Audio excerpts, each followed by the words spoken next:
Good morning. It's Tuesday, January 27th, and welcome back to Up to the Minute. I'm Andrea Bonner, Chair of HCC's Consumer Arts and Sciences Center of Excellence, and here's more information on how to find us.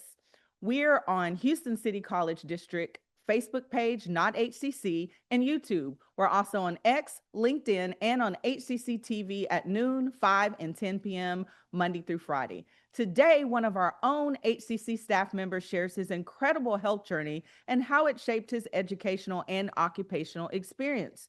Jake Crowley, HCC-TV Videographer, joins us to help spread awareness about American Sign Language or ASL services available for students or those who may be interested in learning more information. Jake, we'll see you right in the next 10 minutes after this next segment. But first, it's time for the latest Eagle News updates from across the Houston City College system, a place where we share the latest stories and events with students and faculty and support HCC's mission for student success. If you have a story you'd like to feature here on Up to the Minute, we'd love to hear from you. For general inquiries or to share story ideas, you can email us at hcc.uptotheminute@hcc.edu or give us a call at 713-718-6395. Our Eagle News Today features a special recap. We'll highlight some of last semester's most memorable events that we've covered the past news stories. Just last month, we wrapped up the fall 2025 semester with the biggest celebration of the season, the graduation ceremony honoring our students who have reached a major milestone. This past year was especially a historic moment because it marked the first graduates under the college's new name, Houston City College. Students were recognized for their hard work and accomplishments. Family and friends joined in to celebrate as students achieved this important milestone. Here's a look at some of the highlights from the ceremony.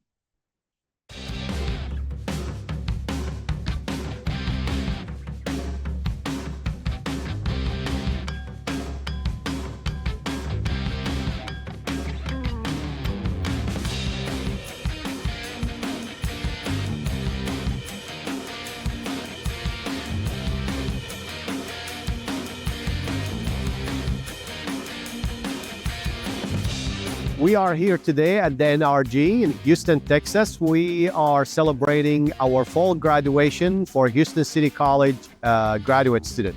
Today is such a big deal because our students, they celebrate their accomplishment, they celebrate their goals, as well as the moment that everyone they're waiting for is that receiving their certificate or their degree. Well, the faculty and the staff to see their fruit come to fruition right now, and they see all the hard work they put together, and the result of that, their student is walking across the stage. With the new name right now, this is the first graduation with the new name with the Houston City College, as we all know, formerly known as Houston Community College. So it is an extra, or it's a plus for our students receiving their first degree with the new name. I think it's a big deal because this is a milestone for our students. It's an achievement. It's a celebration because I graduated from a community college as well. At the time that I graduated, there was no resources available. So the career transfer and alumni team worked diligently to help our students so that we would have the bridges for the future to ensure our students have a brighter future. My experience at HCC was really excellent. I enjoyed all the professors. I enjoyed all my classmates online, and I recommend this school to anybody. I had such a great experience. It is a big deal to the parents watching their kids crossing the stage with a degree, with the new name as well, and watching their kids accomplishing their educational goal and transition later on to become more adult and active in society. Thank you to our students who trusted us and who decided to join us on their journey, that allowing us to, or giving us the opportunity to join them on their journey. Thanks for the parents, the family member who all showed up today to celebrate their kids. And most importantly, thank you to the faculty, the staff, and everyone who made all this happen.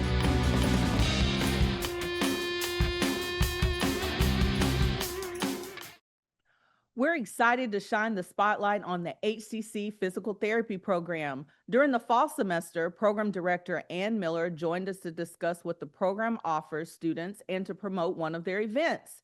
The Physical Therapy Program partnered with the Houston Area Parkinson's Society, giving students the opportunity to volunteer at the No Falls Festival. Through this experience, students gain hands-on training while working with patients living with Parkinson's disease.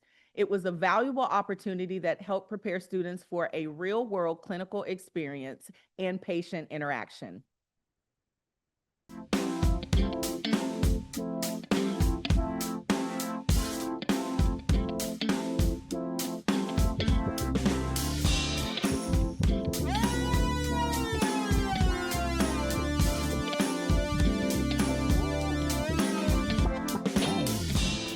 Today we're at the United Way off of Waugh Drive. We're here with ATS, the Houston Area Parkinson's Society.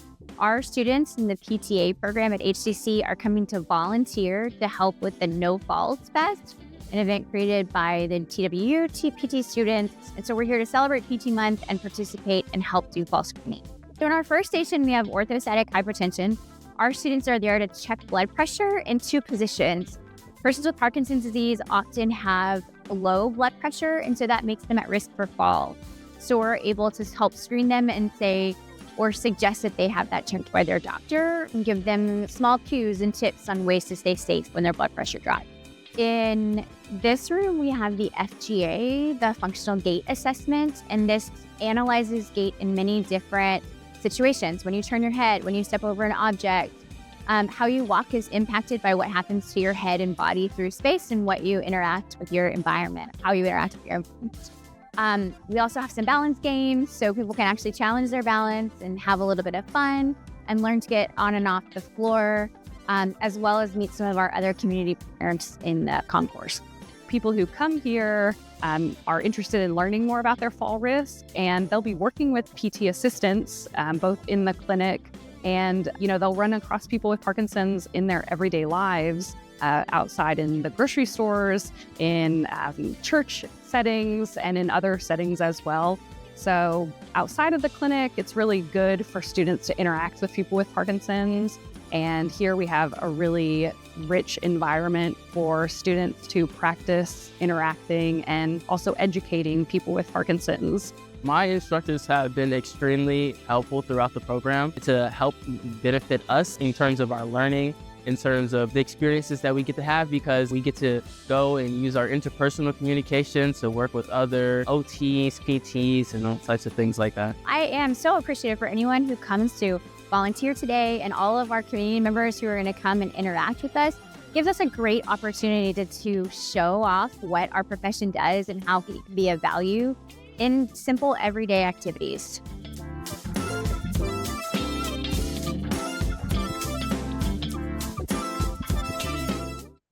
Moving on, HCC co-hosted the Texas AI Leadership Summit along Project A at the West Loop campus.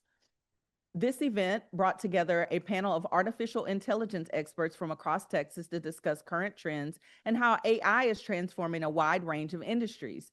The summit also explored how cutting-edge AI innovation is impacting society. This was the first time the event was held, and Southwest President Michael Webster shared hopes that it will continue in the future.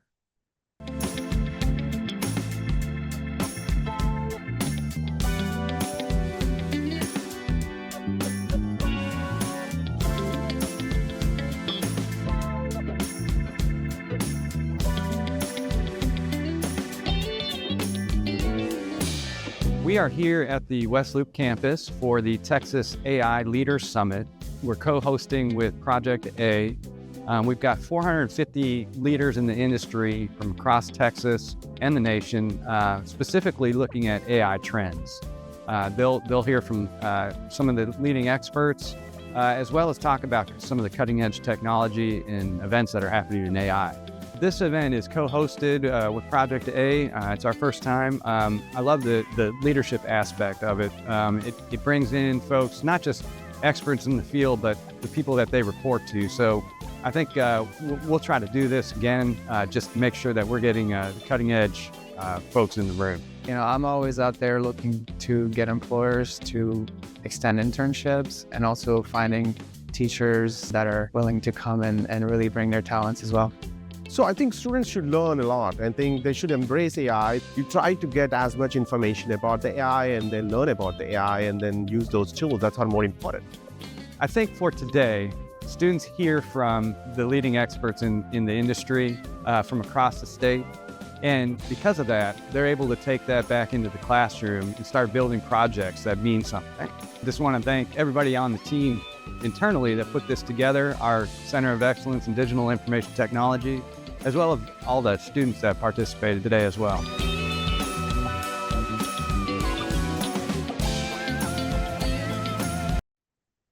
Up next, after a quick commercial break, I will talk with Jake Crowley.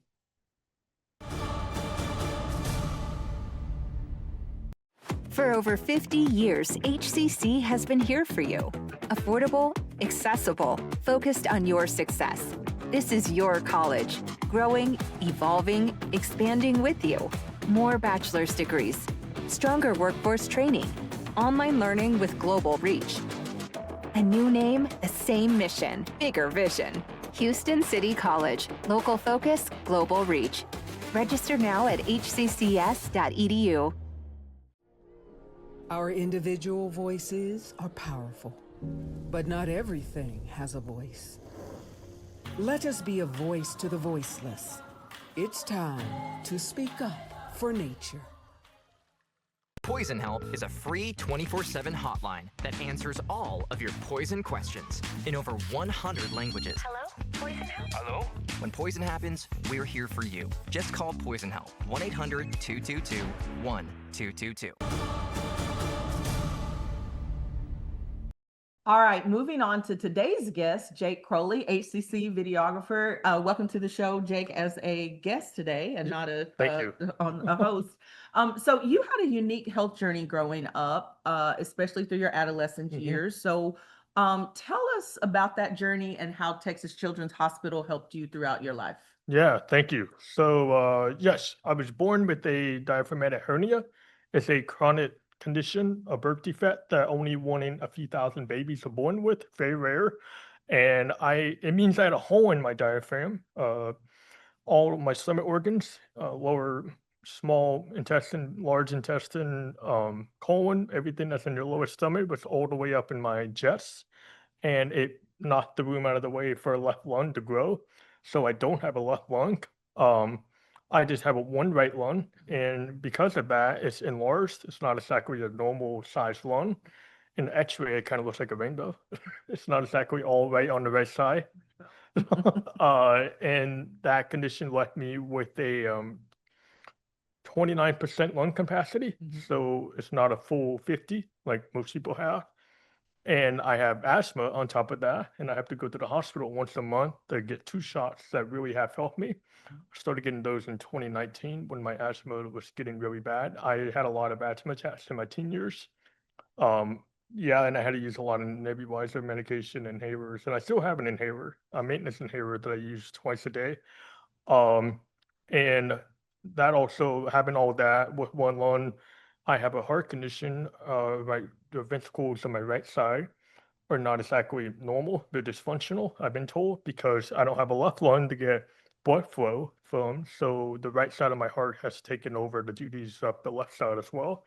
So yeah, I have to keep an eye on that. So I have to go to pulmonology, cardiology. I have a couple of doctors that, thank goodness, they do a good job making sure I'm still good. I've been told I'm a case study because not a lot of people my age have made it this far with all the issues that I have. They don't usually make it. So I'm very fortunate to be here. You seem to be thriving, so we're glad about that. Yes. Yeah. So yeah, work. I have to watch how much physical stuff I do. I'm not exactly able to insert myself too much, but I do a good job. I work out. I keep myself in shape. I eat healthy. So I feel like doing all the things has helped me be able to keep coming here every day. That's great. So medical technology continues to advance and save lives every day. As someone who also uses cochlear implants, what is every day like for you? Yeah, so also I became deaf when I was 4 months old because I had a lot of infections and medications, and doctors think that made it go away. So my parents were at the time didn't really think about that too much. We were just worried about getting everything else better, which I don't blame them. So yeah, I became deaf. I got my first cochlear implant at 2 years old. It's a metal device literally inside my skull. A lot of wires are connected to my cochlea. I looked up one time, I looked up what a cochlear implant surgery looks like. It's not pretty. They're not very gentle. They just kind of shove a lot of electrodes inside your head, but it works. And I have an implant on the outside that helps me to be able to talk to you right now.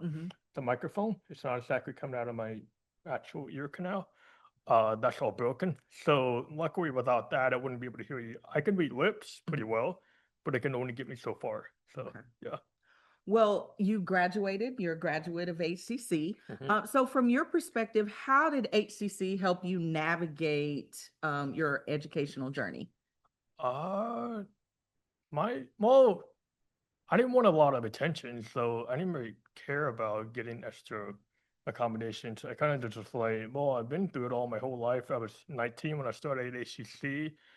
I'm just gonna keep going. So of course I had to tell people I'm deaf here and there when I didn't understand something. Oh, can you repeat that? Or can you look at me when you're talking, please? I'm deaf, but that was about it. People were understanding. So yeah. So you went on to pursue a career in film and media, which Yes. is why you're here and you do the things that you do. So what are some of the daily challenges that you experience in your profession, particularly related to maybe accessibility or communication? Yeah, audio would be. Yes. So yeah, so I was going through the film program and I saw I had to take an audio class, and I was like, that might be tough. I got through it pretty good actually, but thanks to my professor and the people here at HCC-TV, someone named Jim Moran, when I was an intern here, he was one of the first people to show me how to edit audio visually and keep up with it on the camera with an audio meter. You just have to watch it go up and down and make sure it's between -7 and 10, or 7 and 10. And if it's between that range, it's good. So I never forgot about that. And also the same thing he showed me, when you're editing audio, you have all these sound waves. So you kind of can see when people start talking and when it's silent. So thanks to him, I've been able to edit audio quicker. Wow. Yeah. That's great. So for people that are interested in learning American Sign Language, is there any advice or tips you have on that? I remember I learned the alphabet years ago. That's about it. But any advice you have on someone who's interested in starting out doing that? Yeah, I have taught people basic sign language before. I always just start with the finger spelling, like you said, basic alphabet. I think once you get down how to learn how to spell any word, the sign language by letter, you'll get it. And then eventually from there, you can learn how to do the different actual signs by looking in books. My mom taught herself sign language by just literally buying an ASL book, and she taught herself, and that got me going as well. Because like I said, I didn't hear, I got this, but I didn't really start speech therapy or learning how to hear until I was 4. But that's like quite a few years without any sound. So she taught me sign language, and that was my first language for a long time. Now it's kind of my second language, but thanks to her and speech therapy, that's how I got going. So I recommend just today's time is YouTube. There's a lot of YouTube videos that can teach you how to do sign language, so that's not bad. And HCC, I know, has an ASL program. I actually know the person who's in charge of that program. She used to be in my elementary school. So Oh, wow. yeah, so there's a lot of resources. A lot of resources. Anything else? We've got a couple more minutes that you Sure. want people to know in general about, ASL, about how you are able to function and, normal, like everyone else. Yeah, I mean, I had a lot of different surgeries growing up, thanks to the hospital. They did a great job keeping me going. And I had a lot of therapy growing up, like about my medical. So yeah, I'm just grateful to be here. Shout out to my mom. She really did a lot to keep me going, Shout out, Mom. along with the hospital. So yeah, I'm good. Well, Yeah, I'm doing great. good. Well, Yeah. we're really glad to have you on the show. So again, thank you to Jake Crowley, and we are going to have your information in our post after the show. So coming up after a quick commercial break, I will return with save the date announcements.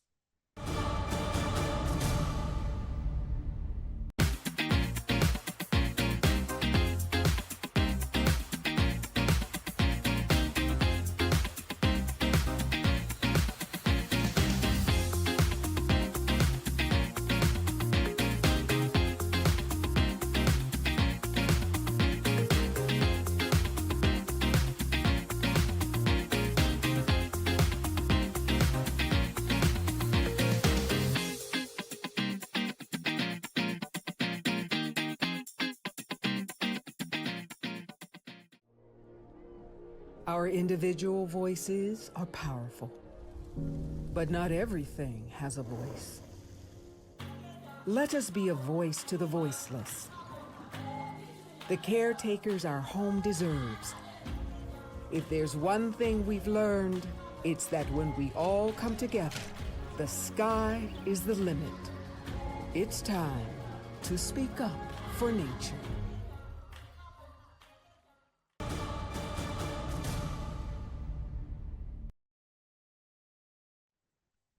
All right, on to our announcements for the day. HCC Southeast College Logistics Expo. Ready to move the world forward? Discover careers, innovation, and opportunity at the HCC Southeast College Logistics Expo, where the next generation of supply chain leaders is made. It's going to be on February 10th from 8 a.m. to 2 p.m. And it's going to be held at the HCC Eastside campus, which is at 6815 Rustic Street. Next, we have HCC Coffee Talk, where they're going to be talking about dating violence awareness. And that's going to be, we're going to join student life and counseling services for a powerful and meaningful conversation on dating violence, which is a very important topic. It's going to be in a welcoming, safe space circle. So come connect, learn, and be a part of the conversation. It's going to be held on February the 10th from 12 to 1 p.m. and it's going to be at the HCC Eastside campus, which again, 6815 Rustic Street. A lot of stuff going on at HCC Eastside. So our Second Start classes are coming up. Registration for spring 2026. Second Start is officially underway, giving students a fresh opportunity to enroll, stay on track, and add extra courses this semester. The Second Start session, which begins Monday, February 9th, offers accelerated classes designed to help students earn credit in a shorter time frame while continuing progress toward their academic goals. We're going to start February 9th, 2026. And for more information, that link is going to be in our post after the show. Then we've got our HCC Rec Self-defense Class. Join us for a Rec Recess Self-defense class at the Student Life Center Fitness Center. Learn practical self-defense techniques in a fun and supportive environment designed to help build confidence and personal safety skills. It's going to be open to all HCC students. Come move, learn, and empower yourself. It's going to be February 10th from 1 p.m. And again, that information is going to be in our posts after the show. We've got a few more announcements that I think we have time for. First, we've got the HCC Rec Sports Co-ed Flag Football Tryouts. It's going to be happening tomorrow. I'm not sure it says today or tomorrow, but it's going to actually happening today. Looking for a fun way to get involved on campus. HCC Rec Sports is hosting an intramural co-ed flag football this semester. Students of all skill levels are encouraged to join the tryouts, a great way to stay active, build teamwork skills, and enjoy friendly competition with fellow students. Whether you're a seasoned player or trying the sport for the first time, everyone is welcome to participate. Again, it's going to be January 27th, today, and 28th, tomorrow at 4 p.m. The location is Mason Park at 118 Glendale Street. And for more information, contact Tiara Hartfield at tiara.hartfield@hccs.edu or call 713-718-7002. Next, HCC Recipe for Success Time Management Workshop. We keep talking about this, and I feel like I need to go to it myself. So struggling to balance academics and personal life, HCC Student Life is offering the How to Learn and Time Management Workshop as part of the Recipe for Success series. The workshop will help students learn effective study techniques, improve information retention, and develop strategies to plan, monitor, and assess their own understanding and performance. Take this opportunity to build skills that can help improve both your academic success and your personal productivity. January 29th at 11 a.m. And for more information, the link will be in the post after the show. And I really think that is all that we have today as far as our announcements and all the great things going on across the campus. So coming up, tomorrow is Wednesday, and we're spreading the love in a healthy way. Find out what's happening at the Southwest campus for an upcoming Valentine's Day running event. Thank you for joining us. We'll see you next time.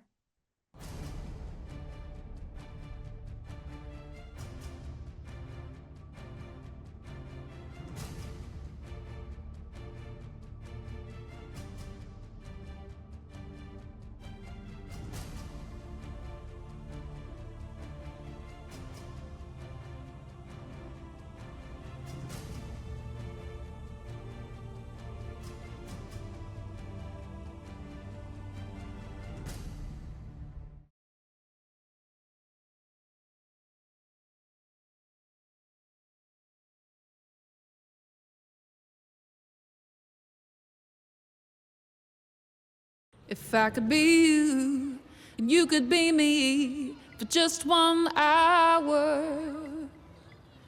If we could find a way to get inside each other's minds. If you could see you through my eyes instead of your ego, I believe you'd be surprised to see that you've been blind. Walk a mile in my shoes. Walk a mile in my shoes.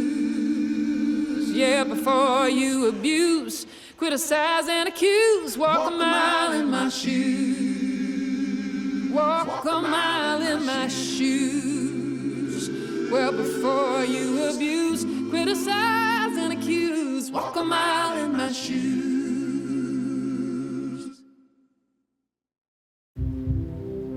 Why is just a starting line, for the true self blooms only when we find our purpose. What makes us tick? Below the surface. My why is diversity and unity, a safe space in my community. Living with sincerity, giving every day my everything. With my why, I stand strong, seen and supported all along. For some, their why is a summer under stars, memories and moments, connections near and far. Why is the before work hustle, an after school home, a section of my block, a corner to call my own. Our reason why is united, undivided, seeking understanding. Here, a handshake is a promise. All our hearts are dancing. Laughing is our song. It's kinship, friendship, tide rising with the ship. It's a million faces in a mirror, and everyone belongs. Find your why for a better us.